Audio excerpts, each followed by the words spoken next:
Morning children. नमस्ते बच्चों। आज वापस लिबर्टी गार्डन इंग्लिश मीडियम की शिक्षिका मैं प्रीति मनीष शेठ आपको हिंदी पढ़ाने आ गई। पिछली बार हम लोग ने बंदर का धंधा सीखा था। आज हमारा लेसन है जहां चाह वहां राह। बच्चों, जहां चाह वहां राह वो एक कहावत है। ऐसी कई कहावतें हैं हिंदी में, और कहावतें कई किस्से, कई अनुभव के बाद तय होती है। तो जहां चाह वहां राह, ये कहावत सिद्ध करता हुआ हमारा आज का लेसन है, जिसमें एक किस्सा आपको, एक कहानी आपको बताई गई है ये संबा गांव की। तो वही सिद्ध करता हुआ किस्सा आज हम लोग पढ़ने जा रहे हैं। All are ready? Okay. So आपका नया लेसन है जहां चाह वहां राह। वो लिखने वाली लेखिका है अनुराधा मोहिनी। उनके बारे में हम लोग जानेंगे। ये अनुराधा मोहिनी जी है। उन्होंने क्या क्या काम किया है हिंदी जगत में, हिंदी लेखक जगत में, उसके बारे में कुछ परिचय लेता हुआ लेखिका का जीवन परिचय के बारे में बताऊं तो उनका जन्म हुआ था 21 सितंबर 1961 में, नागपुर, जो महाराष्ट्र में आया हुआ है। बच्चों, आप सबको पता होगा कि हम सब महाराष्ट्र में रहते हैं और नागपुर हमारे महाराष्ट्र की पहली राजधानी है, और दूसरी राजधानी जहां हम रहते हैं वो मुंबई है। तो वही नागपुर में लेखिका का जन्म हुआ था। उन्होंने अनुवाद के क्षेत्र में, अनुराधा जी ने अमूल्य योगदान दिया है। अभी अनुवाद क्षेत्र यानी क्या? अनुवाद क्षेत्र यानी ट्रांसलेशन। उन्होंने कई ऐसी भाषाओं में से ट्रांसलेट किया है हिंदी में, समझो हिंदी में से इंग्लिश में। ऐसे ट्रांसलेशन के माध्यम में, क्षेत्र में वो बहुत ही होशियार मानी जाती है और उन्होंने बहुत सारा काम किया है।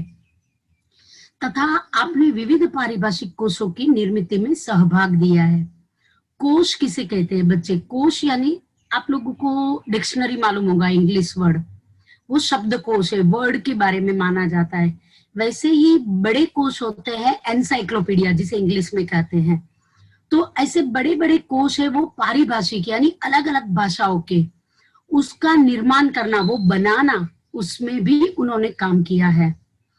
वैचारिक एवं ललित पुस्तकों का संपादन किया है। उन्होंने खुद की पुस्तक लिखे हैं जो वैचारिक है, यानी यहाँ उसमें सोचना पड़ता है, या तो ऐसा नहीं बोल सकती सोचना पड़ता है, लेकिन बहुत सारी सोच उसमें आप लोगों को दिखाई देगी। नई नई सोच का उन्होंने आपके सामने रखा है।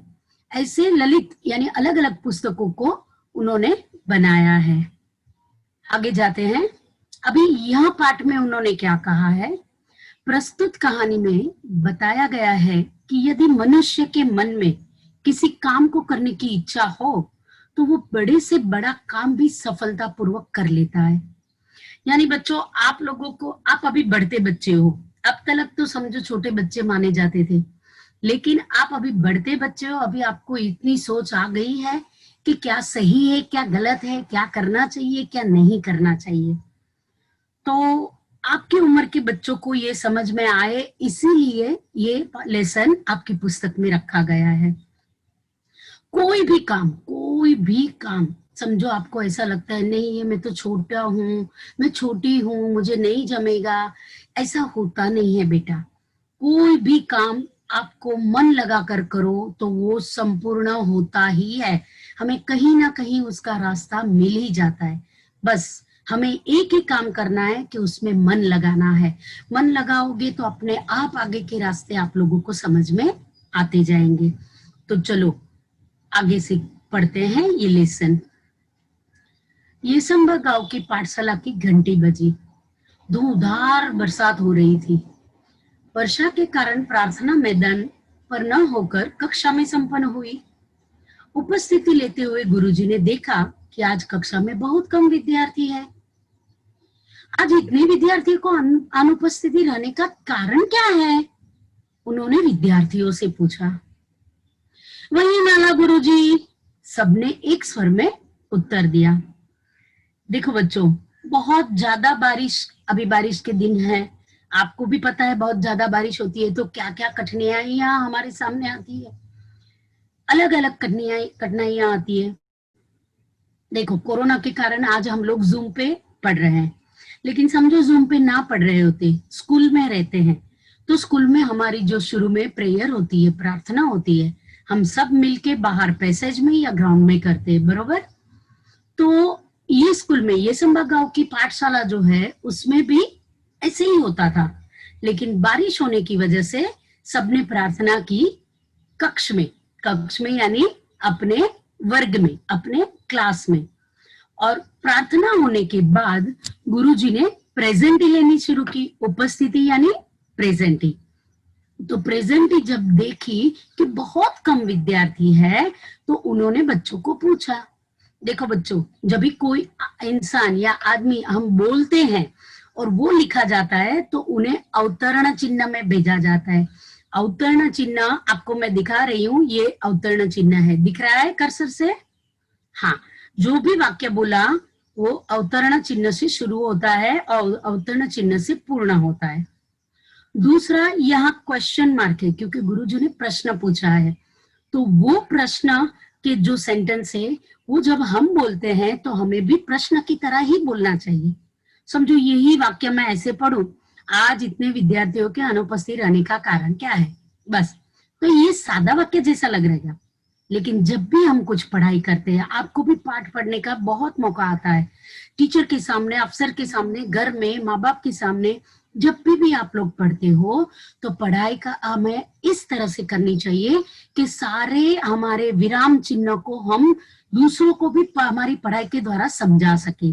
जैसे देखो, आज इतने विद्यार्थियों के अनुपस्थित रहने का कारण क्या है, उन्होंने विद्यार्थी से पूछा, और जब भी बच्चों ने जवाब दिया तो वो सादा वाक्य था, वही नाला गुरुजी।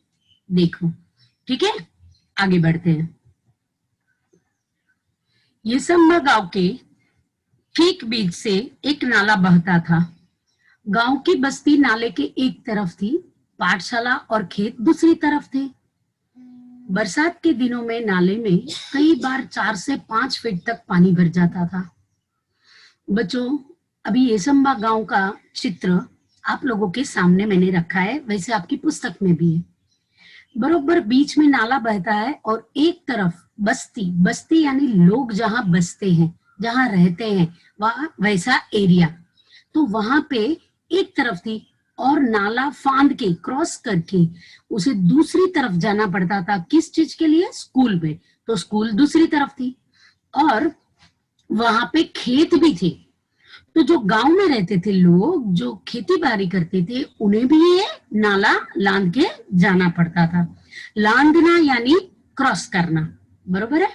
तो बरसात के दिनों में क्या होता था, कई बार बहुत ज्यादा बारिश हुई तो ये नाले में पानी भर जाता था, तो पानी ऊपर आ जाता था, 4 से 5 फीट तक पानी भर जाता था। अभी बच्चों, 4 से 5 फीट तक पानी कैसे नापते हैं, देखो मैं बताती हूँ। ये देखो, ये पानी का स्तर है। अभी आपके सामने ये जो दिख रहा है नाप पट्टी, वो नाप पट्टी में यहाँ देखो 9 दिख रहा है, वो 0 लेवल है, 9 यानी यहाँ तक तुम्हारी जमीन का स्ट्रेट लेवल माना जाता है। उसके नीचे जितने नंबर दिए हैं वो सारे माइनस में गिने जाते हैं, और उसके ऊपर के जितने हैं सॉरी, वो सारे नंबर की वो फीट के स्तर है, समझो। तो पानी जहां तक आता है वो इसके द्वारा नापा जाता है, और जब भी वो 4 से 5 फीट तक पानी रहता है तो आप सोचो, आप तो बच्चे लोग हो, बच्चे की हाइट ज्यादा से ज्यादा 3 से 4 फीट की रहती है, बरोबर? तो 4 से 5 फीट के पानी में आप जाओगे तो डूब ही जाओगे, और पढ़ाई तो क्या, कपड़े पुस्तक सब गीले हो जाएंगे, यानी ये मुश्किल था। और आगे बढ़ते हैं तो बच्चे क्या करते हैं, बड़े बुजुर्ग तो किसी तरह अपने गाय बैलों के साथ नाला पार कर खेतों में चले आते, किंतु पाठशाला आने के लिए नाला लांघना विद्यार्थियों के लिए संभव नहीं था।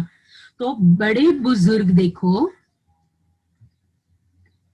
देखो पानी ऊपर हो या नीचे हो, बड़े बुजुर्गों को अपने जानवरों के साथ पार करना थोड़ा मुश्किल तो होता है, लेकिन बच्चों के जितना नहीं। लेकिन बच्चों को देखो कितना मुश्किल हो रहा है, ये तो कम पानी है, इससे भी ज्यादा पानी भर गया था ये संबा गांव में।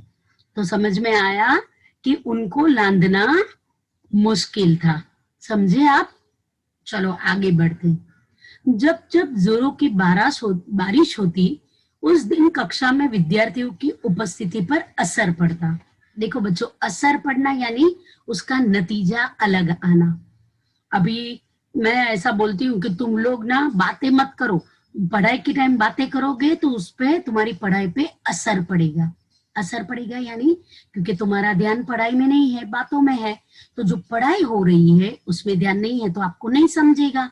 आपको नहीं समझेगा तो वो जब एग्जाम होगी या सर टीचर पूछेंगे तो आपको वो आएगा नहीं। तो ये पढ़ाई पे असर पड़ता है।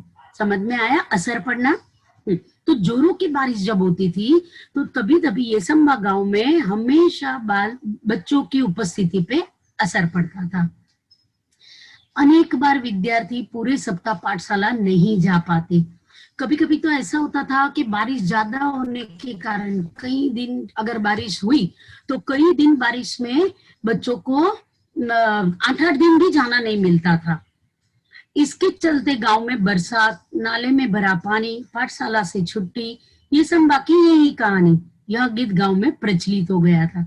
अभी देखो अभी बच्चों को तो मजा करने का बहाना चाहिए, वो लोग ना एक गीत बना दिए, ये सिचुएशन पे, ये कहानी पे एक गीत बना दिए। क्या बना दिए? गांव में बरसात, नाले में भरा पानी, पाठशाला से छुट्टी, ये सब बाकी यही कहानी। ऐसा बोल बोल के मजा करते थे और खेलते थे। चलो आगे बढ़ते हैं।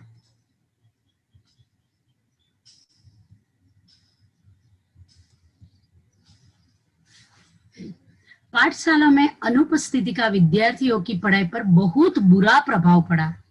अच्छी श्रेणी लाने वाले विद्यार्थी भी वार्षिक परीक्षा में पीछे रह जाते। सब परेशान थे, पर क्या करते? मार्ग असंभव था। देखो बच्चों, सारे बच्चे भी ऐसा मानते थे कि हमारी पढ़ाई बिगड़ रही है। जो बच्चों को पढ़ाई का कीमत मालूम है, जो बच्चे पढ़ाई अच्छे से कर सकते हैं, जिन्हें पढ़ाई में मन है, उन लोगों को बहुत बुरा लगता है अगर एक दिन भी छुट्टी हो गई। हाँ, ज्यादातर छुट्टी लेने वाले लोग जो होते हैं ना, वो लोग कभी ऐसा नहीं सोचते, वो तो खुशी मनाते हैं। लेकिन बच्चों, वो हमारी पढ़ाई के लिए ठीक नहीं है। तो हमें हमेशा ऐसी सोच रखनी चाहिए कि हमारी पढ़ाई का नुकसान हो रहा है। पढ़ाई का नुकसान होवे वैसी कोई भी चीज हमें करनी नहीं चाहिए। तो इसका परिणाम क्या हुआ? जो अच्छी श्रेणी लाने वाले, श्रेणी यानी ग्रेड, आप लोगों को ए ग्रेड बी ग्रेड मिलता है ना, वो ए ग्रेड बी ग्रेड किस तरह से मिलता है? आप जैसे पेपर लिखते हो, पेपर में मार्क्स आते हैं, फिर मार्क का रेशियो होता है। समझो 80 मार्क्स से ज्यादा हुए तो ए ग्रेड, 70 मार्क्स से ज्यादा हुए तो बी ग्रेड, ऐसा सब रेशियो होता है। तो उस रेशियो के हिसाब से मार्क्स अगर आप कम लाते हो तो आपके ग्रेड पे असर आता है। जो अच्छी श्रेणी ए ग्रेड लाते थे, वो बच्चे अगर पढ़ाई नहीं कर पाए तो वो पढ़ाई के कारण उनकी परीक्षा में आई, वो एग्जाम में वो लोग लिख नहीं पाए सवाल का जवाब, तो उनको मार्क्स नहीं मिला, तो मार्क्स कम आए, तो उनका ग्रेड जो हमेशा ए आता था वो बी आने लगा। तो इस तरह से उनकी पढ़ाई पर भी उनको असर पड़ा। लेकिन सब परेशान थे और सोचते थे कि अभी क्या करें, ये तो काम असंभव है। असंभव यानी देखो, अप्रत्यय लगा है, अ निकाल दो तो संभव, संभव यानी कर सकना, और असंभव यानी नहीं कर सकना। तो बच्चों, यही बात लेखिका ने बहुत अच्छे से बताई है। देखते हैं। असंभव में मूल शब्द संभव होता है और यही संभावना एक दिन एकाएक काम कर गई। देखो, मूल शब्द तो संभव होता है, तो एकाएक एक दिन ऐसा हुआ कि काम बन गया। किस तरह से बन गया वही हमें देखना है। देखते हैं। हुआ यह कि उस दिन भारी वर्षा के कारण ये संभा के अधिकांश विद्यार्थी पाठशाला नहीं जा पाए थे। जिस दिन ये किस्सा घड़ा, उस दिन ज्यादा बारिश के कारण बहुत सारे बच्चे नहीं जा पाए थे। तो क्या हुआ? दोपहर के बाद बरसात थोड़ी रुकने पर चौपाल में बरगद के पेड़ के नीचे चबूतरे पर बैठे वे आपस में बातचीत कर रहे थे। बच्चों, जब भी बारिश रुकी, अभी आप तो सब बच्चे, आपको तो पता है, जैसे बारिश रुकी मम्मी पापा की तरह घर में काम थोड़ी करने लगोगे, आप तो खेलने ही जाओगे। तो खेलने के लिए बच्चे सब बाहर निकल पड़े और कहाँ गए? वो लोग गए चौपाल पे। चौपाल यानी क्या? ये देखो, ये चौपाल, चौपाल यानी एक ऐसी जगह जहाँ पे गांव के ज्यादातर लोग इकट्ठा होके अपने मसले हल करते हैं, या तो मीटिंग करते हैं, या सभा बुलाते हैं, या कार्यक्रम करते हैं, ऐसी जगह। और वहां पे क्या था? बरगद का पेड़। बरगद यानी हम लोग जिसे पीपल का पेड़ बोलते हैं, उसे बरगद बोला जाता है। तो बरगद के पेड़ के नीचे चबूतरे पे, चबूतरे यानी ये देखो, ये लड़की जिस ओटे पे बैठी है ना, उसको चबूतरा बोला जाता है। ऐसा उस बैठक बनाई जाती है। तो वो बैठक पे बैठ के बच्चे क्या कर रहे थे? आपस में बातचीत कर रहे थे। और बातचीत में तुषार ने क्या कहा? तभी तुषार ने कहा, अरे इस बरगद के पेड़ में भूत है, यहाँ क्यों बैठे हो? देखो, वो जैसे ही आया उसने देखा पीपल, ये बरगद के पेड़ के नीचे भूत है, उसने ये बात बताई। तो उतने में जूही करके लड़की है, वो क्या बोली? भूत भूत सब कोरी कल्पना और बकवास है। क्या हम में से किसी ने भूत देखा है? सब केवल मनगढ़ंत बातें हैं। देखो, ये बच्ची बहुत ज्यादा होशियार है, उसने सही बात बताई। बच्चों, हम तो बढ़ते हुए हैं, हमारी सोच भी बढ़नी चाहिए, और आजकल नई सोच के साथ बढ़ता हुआ जमाना चल रहा है। तो हमें ऐसे अंधविश्वासों पे विश्वास नहीं करना चाहिए। ये सारी अंधविश्वास की बातें हैं कि भूत होते हैं। सच में आपने किसी ने भूत कभी देखा है? नहीं देखा ना। तो जो हमारे सामने है वही सच है, जो हमारे सामने नहीं, सिर्फ हमारी कल्पना में है, कल्पना यानी हमारी सोच में है, वो बातें सारी बकवास है। बकवास यानी जिसका कोई अर्थ नहीं निकलता, ऐसी बातें हैं। तो जूही ने आके ये बात कही, मनगढ़ंत, मनगढ़ंत यानी मन में ही मन में हमने वो गढ़ लिया है, एक कहानी सी गढ़ ली है, ऐसी बातें हैं। जूही ने कहकर बातचीत आगे बढ़ाई। उसने अभी एक और लड़की बोली, उज्ज्वला करके लड़की बोली। क्या बोली? देखते हैं। आज एक और अनुपस्थिति लग गई मेरी। अब तक 14 अनुपस्थितियां हो चुकी इस बरसात में। देखो, ये उज्ज्वला ने अपनी चिंता व्यक्त की कि आज एक और मेरी अनुपस्थिति लग गई, और उसने गिनी थी कि अब तक उसने इस बारिश के कारण 14 यानी 14 अनुपस्थिति यानी एब्सेंट, अनुपस्थिति यानी एब्सेंट, और उपस्थिति यानी प्रेजेंट लग चुकी है। तो उस बात से उसे गिल्ट फील हो रहा था, मन में चिंता हो रही थी कि ये गलत बात है, क्योंकि मेरी पढ़ाई, जितने दिन आप लोग नहीं जाओगे उतनी पढ़ाई आपकी बिगड़ती है, क्योंकि सर या टीचर कितने दिन तक पढ़ाई रोके? दूसरे बच्चे जो आप आए हैं स्कूल में, उनका तो समय नहीं बर्बाद किया जाता, तो पढ़ाई तो आगे बढ़ती ही है। तो बच्चों, मेरी आपको यहाँ एक सलाह है, आगे से आप अपनी एक भी अनुपस्थिति के बारे में बहुत चिंता करना, और ये कोशिश करना कि एक भी अनुपस्थिति यानी कि एब्सेंटी आपकी स्कूल में ना होवे। समझ में आई इतनी बात? आगे बढ़ते हैं। मैं उज्ज्वला ने परेशानी वाले शब्द में क्या कहा? मेरी तो कुल उपस्थिति शायद 14 होगी। शुभम ने कहा, ये बात शुभम ने कहा। जैसे ही उज्ज्वला ने ये बताया कि मेरी 14 हो गई होगी, तो वो चिंता व्यक्त कर रही थी। तो सामने शुभम खड़ा था। तो शुभम ने क्या बोला? मेरी तो अब तक की उपस्थिति यानी प्रेजेंट ही 14 होगी, यानी मेरी तो बहुत ज्यादा हो गई है। और ये बात सुनकर बाकी के सारे बच्चे भी, लेकिन क्या कर सकते हैं, हंस पड़े थे। और उन्होंने क्या बोला? लेकिन क्या हम हर बरसात में ऐसी ही चर्चा करते रहेंगे और अपनी पढ़ाई का नुकसान होने देंगे? देखो, बच्चों ने अपनी सोच आगे बढ़ाई, हंसी मजाक कर लिया बीच में, लेकिन उन्होंने क्या कहा कि हर बार बारिश आती है। अभी तो ये साल हम लोग 7वीं में हैं, फिर 8वीं में जाएंगे, 9वीं में जाएंगे। जैसे जैसे हम आगे बढ़ेंगे, हमारी पढ़ाई आगे आगे और ज्यादा गहरी होती जाएगी। तो क्या हम हमारी पढ़ाई का नुकसान होने देंगे? क्या नहीं। तो इसके लिए हमें कुछ रास्ता निकालना चाहिए, ऐसा बोला बच्चों ने। तो क्या हम ऐसे ही हाथ पर हाथ धरे बैठेंगे? आशीष ने गंभीर स्वर में बोला। सबसे ज्यादा चिंता आशीष को हो गई कि इसका कुछ तो हल निकलना चाहिए, हमें ये करना नहीं है। तो वो चिंता व्यक्त कर रहा है। तो बच्चे क्या कर बोलते हैं, बच्चों ने वापस उसे क्या किया, मजाक में ले लिया। हम कर भी क्या सकते हैं, हम तो बच्चे हैं, तुषार ने ऐसा कहा। और जैसे ही कहा फिर गाना बना लिया हंसी के लिए, और एक उन्होंने एक जरिया बना लिया। और क्या गाना बनाया उन्होंने, हम बच्चे कर भी क्या कर सकते हैं, हम बच्चे कर भी क्या सकते हैं। ऐसे बारंबार ये कहानी गा के इस वाक्य को गीत की तरह गाकर एक साथ तालियां बजाकर वहां बैठे बच्चे जोर जोर से हंसने लगे। देखो बच्चों को हमेशा हंसी मजाक का बहाना चाहिए। हर छोटी छोटी बात में बच्चे खुशी मनाते हैं और अच्छी बात है, बड़ों को भी ये देखना चाहिए। लेकिन जैसे बड़ों को ये देखना चाहिए कि हर छोटी बात में आप हंसी को ढूंढो, वैसे बच्चों को ये देखना चाहिए कि हर बात में ना हंसी मजाक से उड़ा नहीं देना चाहिए, उसकी गंभीरता को भी देखना चाहिए और उसके ऊपर सोचना चाहिए। चलो तो आगे बढ़ते हैं, उन्होंने क्या किया देखते हैं। हंसो मत, कोई कुछ कर सकता है तो वो हम ही है। आत्मविश्वास भरा यह स्वर दामिनी का था। दामिनी उतने में बोल पड़ी, हंसो मत, और जो भी कुछ कर सकते हैं वो हम ही है।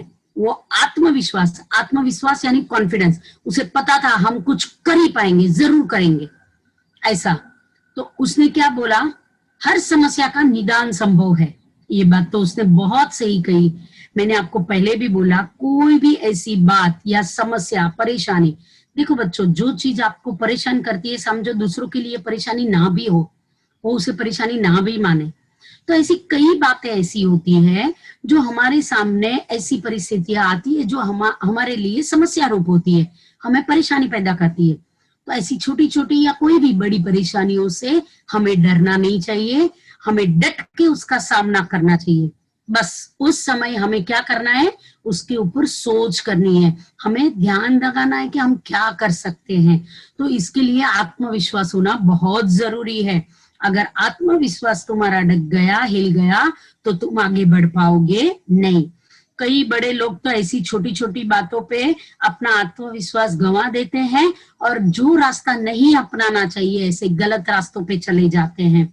तो ऐसा नहीं करना है। आप बढ़ते बच्चे हो और आप में अगर आप लोगों ने अभी से एक बात ठान ली, एक निश्चय कर लिया कि जिंदगी में जब भी मैं बड़ा होता जाऊं या बड़ी होती जाऊं, कभी भी कोई भी मुश्किल आए, मैं कभी उससे डरूंगी नहीं, उसका डट के सामना करूंगी। बच्चों, कभी भी सामना ना अकेले समझो, कर भी लिया तो ठीक है, नहीं कर सकते, दोस्तों से बात करो, माँ बाप से बात करो, सगे संबंधी से बात करो, जिससे मन विश्वास में हमारा जिसके साथ मन मिला हुआ है, विश्वास है, ऐसे लोगों के साथ बात करो और अपनी समस्या को हल करने की कोशिश करो। लेकिन कभी भी समस्या से डर के हमें कोई भी उल्टा या गलत रास्ता अपनाना चाहिए नहीं। आगे बढ़ते हैं। हर समस्या का निदान संभव है। प्रकृति ने विचार करने के लिए हमें बुद्धि दी है, सही बात है। मुझे विश्वास है कि हम सब मिलकर विचार करेंगे तो कोई ना कोई रास्ता अवश्य मिलेगा, क्योंकि कोशिश करने वालों की कभी हार नहीं होती। देखो बच्चों, और एक कहावत दी है, और ये कहावत तो आप बहुत भली भांति जानते हैं। आपको पता है ना चींटियों वाला किस्सा, चींटी बार बार चढ़ती है गिरती है, बार बार चढ़ती है गिरती है, लेकिन एक बार ऐसे चढ़ती है कि अपना खाना लेके ही वापस आती है।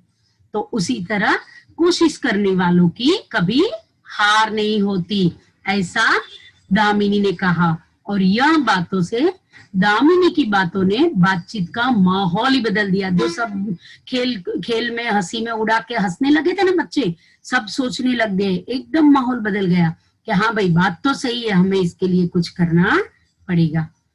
हर कोई गंभीर होकर समस्या के हल के बारे में सोचने लगा। गंभीर होकर यानी हंसी मजाक में नहीं उड़ाना है। हल मिल गया। हम बरसात में भी पाठशाला जा सकते हैं। आशीष की आंखों में चमक और स्वर में उत्साह था।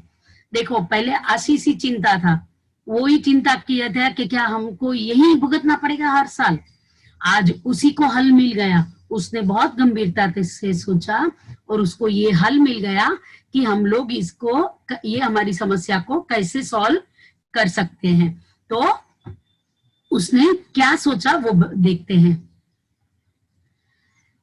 कैसे? सबने एक साथ पूछा, हम नाले पर पुल बनाएंगे, पुल। देखो उसने क्या बोला, हम नाले पे पुल बनाएंगे। तो देखो जाहिर है लोगों की मन में क्वेश्चन आएगा। क्या क्वेश्चन आते हैं, चलो मैं आपको पढ़ के ही बताती हूँ। मित्रों के स्वर में आश्चर्य को भांपकर आशीष ने आत्मविश्वास उत्तर देते हुए कहा, हाँ पुल। देखो बच्चों ने बोला पुल, तो आशीष ने बोला हाँ पुल।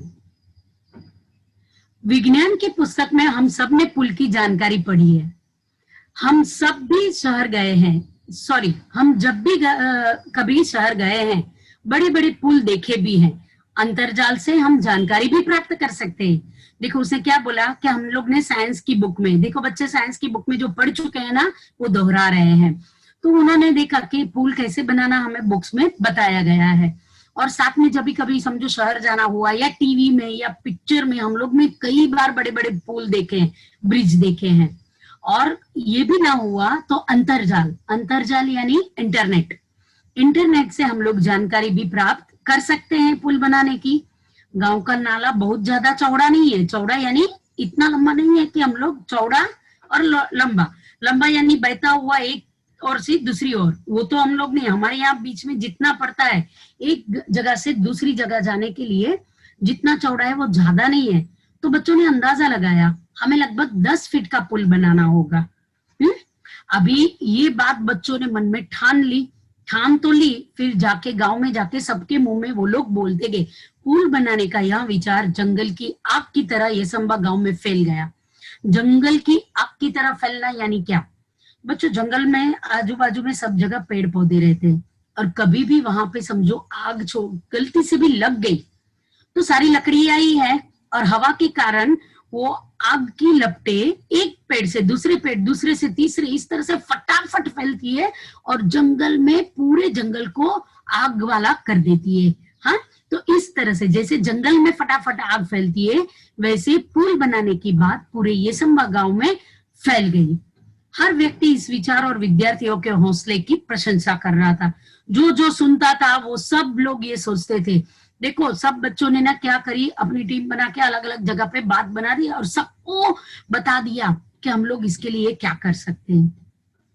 विद्यार्थियों ने छोटे छोटे समूह बनाकर इस प्रकल्प की बारीकियों पर काम करना शुरू कर।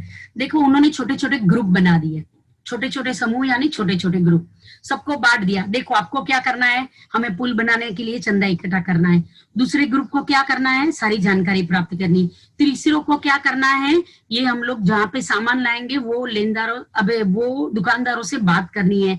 चौथा क्या है, गांव के बड़े लोगों को इसमें इन्वॉल्व करना है। पांचवा क्या है, ज्यादा से ज्यादा इंक्वायरी या माहिती इंटरनेट से वगैरह से लेनी है। इस तरह से अलग अलग काम उन्होंने अलग अलग ग्रुप को सौंप दिया और काम शुरू हो गया। सामग्री की सूची बनाई, सामग्री खरीदने के लिए 20-20 रुपए एकत्रित करना प्रारंभ किया। देखो उन्होंने 20-20 रुपया, 20 रुपए से कम चंदा नहीं लिया, सबने इकट्ठा किया कि हम लोग सबसे चंदा मांगेंगे और हम काम करेंगे। अब तक पाठशाला के शिक्षक और गांव के लोग भी सहायता के लिए आगे आ चुके थे। देखो ये बात सबको इतनी अच्छी लगी थी कि जो पाठशाला के टीचर्स लोग थे, वो टीचर्स और उसमें काम करने वाले बाकी लोग भी, सब लोग इसमें सहाय यानी मदद करने आगे आ गए थे। देखते ही देखते सामग्री के लिए आवश्यक राशि जमा हो चुकी थी और इतना जल्दी काम हो गया कि उनके पास जितना भी चाहिए था पैसा पुल बनाने के लिए, उतना पैसा, राशि यानी चंदा, पैसा, वो इकट्ठा हो गया। बुजुर्गों का अनुभव और युवाओं की शक्ति, विद्यार्थियों का उत्साह, सब साथ मिलकर काम कर रहे थे। देखो बच्चों, हमेशा बुजुर्गों को ज्यादा अनुभव होता है क्योंकि उन्होंने हमसे ज्यादा जिंदगी देखी है। तो उनके अनुभव के हिसाब से क्या क्या करना चाहिए, क्या नहीं करना चाहिए, हर छोटी छोटी बात में उनको, उनके अनुभव को माना जाता था, पूछा जाता था। और काम करने की ताकत ज्यादातर होती है युवाओं को यानी जवान लोगों को, तो वो लोग काम कर रहे थे। और बच्चों का उत्साह यानी बच्चों ने एक बार ठान ली थी, बच्चे कोई भी, आप भी बच्चे हो, एक बार ठान ली तो आप ठान ही लेते हो। अगर टीचर ने बोला कि ये आपको करके आना है तो मैं आपको गिफ्ट दूंगी, तो गिफ्ट पाने की राह में भी आप लोग वो करके ही आते हो, बरोबर है कि नहीं? हाँ, तो वैसे ही बच्चे ना हमेशा उनका उत्साह बहुत रहता है कोई भी काम हाथ में ले तो ये साथ सब संगठित प्रयासों से, संगठित यानी ये सब मिल के साथ में एक काम जो हाथ में लिया था पुल बनाने का, वो एक आकार लेने लगा था। आकार लेने लगा था यानी वो अब शुरू कर दिया था ना, तो अभी दिख रहा था कि चलो जल्दी से शुरू हो गया है और अभी खत्म भी होगा। सीमेंट के पाइप खरीदे गए, पत्थर इकट्ठे किए गए, ईंटें लाई गई, बंजर जमीन से मिट्टी खोदी गई। गांव के छगन बाबा नामक एक बुजुर्ग ने प्रचुर मात्रा यानी बहुत ज्यादा क्वांटिटी में रेत उपलब्ध करा दी। पुल बनाने के लिए पूरे गांव के हाथ एक साथ मिट्टी का भराव करने लगे। सब लोग साथ में मिलके मिट्टी का भराव करने लगे, काम करने लगे। हर दिन स्वप्न पूर्ति की ओर एक कदम बढ़ाने लगा था गांव। स्वप्न पूर्ति यानी उन्होंने जो स्वप्न देखा था कि पुल बनाना है, वो पुल बनाने का स्वप्न, उसकी पूर्ति यानी वो पूरा करने की तरफ सारे लोग मिलके जो काम कर रहे थे, वो हर रोज एक एक कदम आगे बढ़ रहे थे। यानी उनका काम इस तरह से बढ़ रहा था कि जल्द से जल्द खत्म हो जाएगा। अंततः आनंद की वह सुबह भी आ गई। वर्षों की कठिनाइयां दूर हुई। केवल 15 दिनों में ग्रामीणों और विद्यार्थियों के सामूहिक श्रमदान से पुल बनकर तैयार हो चुका था। बच्चों देखो, सबने, बच्चों ने, बूढ़ों ने, जवानों ने, सबने मिलके सामूहिक यानी सबने मिलके, और श्रमदान यानी श्रम यानी मेहनत, और मेहनत का दान किया था। मुफ्त में जो मेहनत की थी उसके बदले में पैसा मांगा नहीं था, यानी उसे श्रमदान बोला जाता है। तो ऐसा श्रमदान किया था और इनकी ये श्रमदान की वजह से जल्द से जल्द 15 दिनों में पुल तैयार हो गया। पूरे गांव के लिए यह अद्भुत उपलब्धि थी। उपलब्धि यानी कुछ पाना, कुछ मिलना। उन्होंने पाया है, अपनी मेहनत से पाया है, और वो अद्भुत यानी अब तक इतने सालों से किसी ने सोचा भी नहीं था, रास्ता भी नहीं निकाला था, और अचानक से ये समस्या हल हो गई। अभी कितनी भी बारिश आने दो बच्चों, लेकिन बच्चों की पढ़ाई बिगड़ेगी नहीं। सभी ने एकता, संगठन और श्रमदान का महत्व भी समझा था। सभी ने ये समझ लिया था कि एकता क्या होती है, और एकता से काम करने से, श्रमदान करने से कितना फायदा होता है, वो उन्होंने जान लिया था। आगे बढ़ते हैं। बरसात में इस बार भी नाले में पानी भरा था, पर विद्यार्थी हंसते खेलते पुल से पाठशाला की राह जाने लगे। पुल भी विद्यार्थियों के हौसले को दाद देता था। देखो बच्चों, यहाँ पे एक काल्पनिक बात की है, काल्पनिक यानी सोची हुई बात। लेखिका ने क्या कही, बच्चे तो हंसते खुलते जा रहे हैं, लेकिन जो पुल बना है ना, वो पुल भी हंसने लगा कि वाह, क्या बच्चों की पढ़ाई अब नहीं बिगड़ेगी। और दूसरा, उसने क्या सोचा पुल ने, वो बताते हैं। पुल भी विद्यार्थियों के हौसले की दाद देता था। मानो मन ही मन कह रहा था, जहां चाह वहां राह। देखो बच्चों, अपने लेसन का कहावत सिद्ध हो गई पूरे लेसन को पढ़ने के बाद। तो पुल ने बोला कि जहां चाह, बच्चों के पास चाह थी पढ़ने की, तो राह मिल गया, रास्ता मिल गया, और उनकी समस्या सिद्ध हो गई, उसे पूरी कर दी गई समस्या को। तो जूही ने अपने बड़े भाई की सहायता से पुल के उद्घाटन का वृत्तांत बनाया। वृत्तांत यानी एक रिपोर्ट बनाया, एक अहवाल बनाया। उसके भाई की मदद ली। उसके भाई की मदद क्यों ली? संगणक देखो, और संगणक की सहायता से शिक्षा निरीक्षक के सामने प्रस्तुत किया। उसने बड़े भाई की मदद लेके एक अच्छा सा रिपोर्ट बनाया, और संगणक यानी कंप्यूटर की मदद से, इंटरनेट की मदद से उन्हें शिक्षा निरीक्षक यानी एजुकेशन ऑफिसर जो आते हैं ना, हमारे यहाँ भी आते हैं हमारे स्कूलों में, तो ऐसे ऑफिसर जो दूर बैठे, उन्हें ये गांव की पता नहीं थी, तो उनके पास दिया कि देखो, हमारे बच्चों ने पढ़ाई का महत्व समझते हुए पढ़ाई बिगड़े नहीं उसके लिए कैसा काम किया है। बच्चों, मेरे लिए तो ये बहुत अच्छी बात है कि बच्चों ने खुद ने ये सोचा कि हमारी पढ़ाई बिगड़ रही है और हमें उसका रास्ता निकालना चाहिए। देखो ये काम बच्चे कर सकते हैं, उतना कोई नहीं कर सकता, ये किस्सा ही आपको बताता है, बरोबर है कि नहीं? हाँ, तो अभी आप सबको मैंने पूरी लेसन के अंदर जितने भी कठिन शब्द आते थे उसका मतलब वही टाइम पे समझाती गई हूँ। फिर भी मैं शब्द का अर्थ आपके सामने स्क्रीन पे रख रही हूँ, आप लोग समझ भी लो, पढ़ भी लो और लिख भी लो।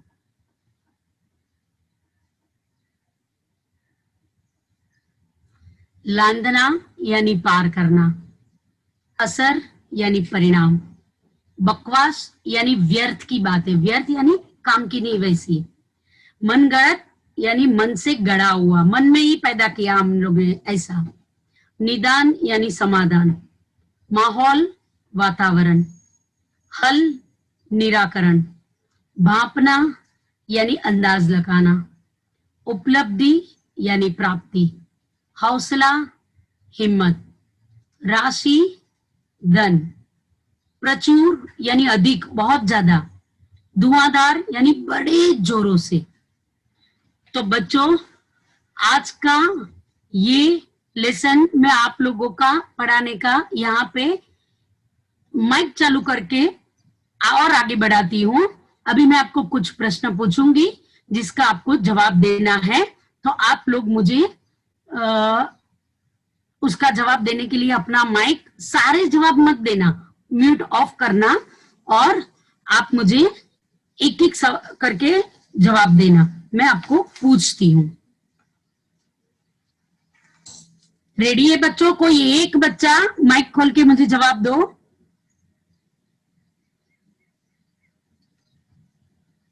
बच्चों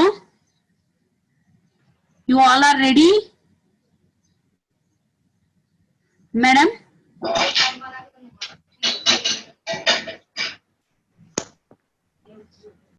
कि गांव की पाठशाला में प्रार्थना कक्षा में क्यों हुई? बच्चों मुझे यहाँ पे सॉरी आप लोग दिखाई नहीं देते, मैडम आप ही बोलो कौन बोलेगा आंसर? मिस क्योंकि बारिश बहुत तेज से हो रही थी, बारिश के कारण। Very good. भारी बारिश के कारण आज बच्चों ने प्रार्थना कक्षा की। वेरी गुड बेटा, वेरी गुड। अभी मेरा दूसरा है कि पुल बनाने के लिए सामग्री खरीदने के लिए कितना पैसा एकत्रित किया गया था? 20 रुपए। 20 रुपए सबसे। 20 रुपए सबने दिए थे। वेरी गुड, सबसे 20 रुपए इकट्ठा के, यानी कम से कम राशि जिसके भी चंदा देना है 10 रुपए ये देना था। वेरी गुड बच्चों। और अभी आप लोगों को मुझे गीत गा के सुनाना है। कौन सा गीत गाँव गया था? यहाँ क्यों? बच्चों सब पूरे गांव में एक गीत प्रचलित हो गया था, वो कौन सा था? गा के बताओ। इसके चलते गांव में बरसात नाले में भरा पानी, पाठशाला से छुट्टी, असंभा की ये कहानी। Very good. देखो मेरे साथ दोहराओ, गांव में बरसात, बोलो। गांव में बरसात, नाले में भरा पानी, नाले में भरा पानी, पाठशाला से छुट्टी, पाठशाला से छुट्टी, निसंबा की यही कहानी। निसंबा की यही कहानी। देखो बच्चों ये आप लोग ना याद करके गाना, आपको भी बहुत मजा आएगा। देखो मैं पूरा एक साथ गाती हूँ। गांव में बरसात, नाले में भरा पानी, गांव में बरसात, नाले में भरा पानी, निसंबा की पाठशाला से छुट्टी, निसंबा की। Very good. अभी आप मुझे ये बताओगे कि एक शब्द का अर्थ आपको मैं पूछने जा रही हूं, शायद इसमें ना लिखा हो ना वैसा। आत्मविश्वास, आत्मविश्वास का मतलब क्या होता है? मिस आत्मविश्वास का मतलब ये होता है जो कि हम कर सकते हैं, ये हम ठान लेते हैं और वो कॉन्फिडेंस। Very good. इंग्लिश में बोलो तो कॉन्फिडेंस, यानी अपने आप पे विश्वास होना, अपने आप पे विश्वास होना। वेरी गुड बच्चों, मुझे आशा में रखती हूँ कि आपको ये लेसन समझ में भी आया होगा और मजा भी आई होगी। Yes, ma'am. मिस समझ में आ गया? Yes, ma'am. अच्छा, तो बच्चों आज वापस मैं आपको एक सलाह देती हूँ कि कोई भी लेसन, कोई भी पढ़ाई हम लोग अगर शांति से, धीरे से, मन लगाकर एक एक सेंटेंस पढ़े तो आधे से ज्यादा तो हमें अपने आप उधर ही समझ में आ जाता है। बाद में जो नहीं समझता है वो उसके लिए ही टीचर की जरूरत रहती है। तो मैं पहले भी आपको बोली थी, आज भी आपको बोल रही हूँ, हमेशा पढ़ाई करते टाइम पहले तो कंसंट्रेट करो अपनी पढ़ाई पे कि नहीं मेरा ध्यान इधर ही है, और बाद में धीरे से धीरे धीरे पढ़ो, अपने आप आपको समझ में आ गया होगा, आ जाएगा। सॉरी। चलो, तो और मैं आपको अभी होमवर्क देती हूँ जो स्क्रीन पे है, आप लोग लिख लो।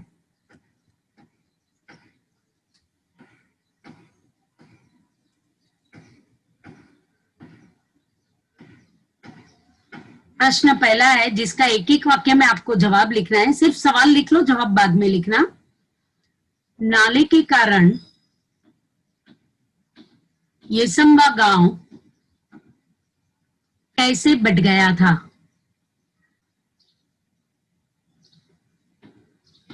दूसरा है बच्चे कब और कहां बातचीत कर रहे थे?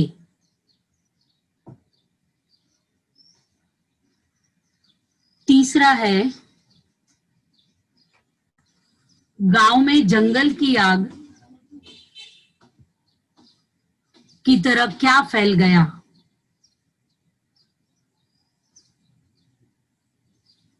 चौथा, येसंबा गांव के लोग, येसंबा गांव के लोगों को किसका महत्व समझा?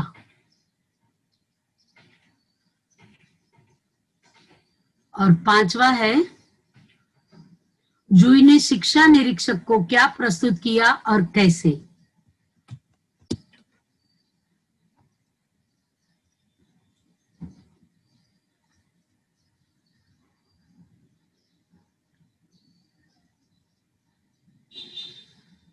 लिख लिया बच्चों? मैं आगे बढ़ूं?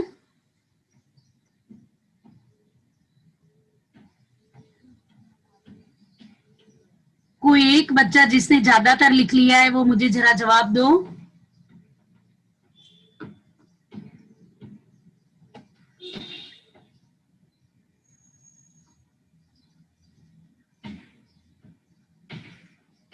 नहीं तो फोटो निकाल लो अपने फोन से। चलो मैं आगे बढ़ती हूँ। बच्चों ये मेरा नया सवाल है, घटनाक्रम के अनुसार वाक्य फिर से लिखिए। इसका मतलब ये है कि यहाँ जो 4 सेंटेंस वाक्य दिए हैं वो टेढ़े मेढ़े हैं। अभी देखो, पहले येसंबा गांव में बारिश आई, फिर लोग पढ़ने नहीं जा पाए, फिर चौपाल पे बैठ के तय किया, फिर उन्होंने नई सोच लोगों के सामने रखी, फिर पुल बनाने का काम किया और बाद में पुल बनाया। इस तरह से एक स्टेप बाय स्टेप 1 2 3 4 ऐसा स्टेप बाय स्टेप चलता है कोई भी बात। यहाँ पे टेढ़ी मेढ़ी दी है, आपको सबसे पहला कौन सा सेंटेंस आएगा वो बताना है और वो लिखना है। तो ये 4 सेंटेंसेस का फोटो निकाल लो और फिर उसको लिखना है, यानी 5 सवाल और ये 1 सवाल। इस तरह से ये 6 सवाल का जवाब आप लोगों को लिखना है अपनी बुक में। Yes miss. वेरी गुड बच्चों। बच्चों आप सबको अगर कुछ नहीं समझा है या कुछ पूछना है तो मैं आपके सामने हूँ, आप मुझे पूछ सकते हो। नहीं, वेरी गुड। आदित्य मिस सब समझा? मिस लास्ट वाला कहते वर्ड उल्टा है, हमको सीधा करना है ना मिस? क्या बेटा? हाँ, उल्टा टेढ़ा मेढ़ा है, उसको सीधा करना है। Yes miss. उसको क्या बोलते हैं? क्रमशः लिखना है। क्रमशः यानी एक के बाद एक लिखना है। Yes miss. समझे? ओके। और मिस बाकी सब समझा। अच्छे से समझा? Very good. Yes miss. बच्चों कल वापस 8 बजे मैं आपके सामने प्रस्तुत हो जाऊंगी और एक नया चैप्टर लेके। तो आज का काम ओके खत्म कर देना, होमवर्क कर लेना, कल और मिस। नया लेसन सीखेंगे। Okay, bye. Miss bye.